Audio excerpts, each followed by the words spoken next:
Iran Israel war के बीच रूस ने अमेरिका को सख्त चेतावनी दी है।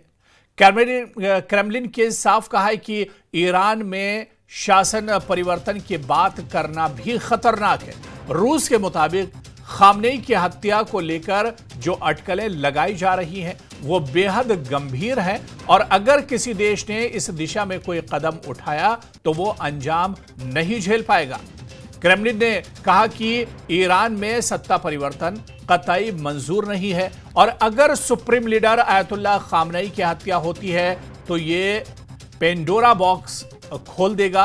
रूस के प्रेस सचिव दिमित्री पेस्कोव ने कहा कि अगर ऐसा हुआ तो ये न सिर्फ इलाके की बल्कि पूरी दुनिया के लिए बेहद खतरनाक साबित होगा। रूस ने कहा कि अगर ईरान में टैक्टिकल न्यूक्लियर हथियारों का इस्तेमाल किया गया तो उसका अंजाम दुनिया के लिए तबाही साबित होगा।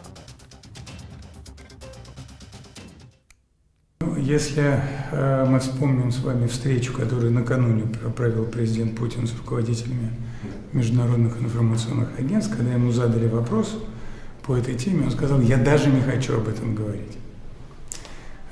И это говорит о том, что, конечно, это является совершенно неприемлемым. Сама постановка такого вопроса является для нас неприемлемым. Мы считаем, что это непозволительно.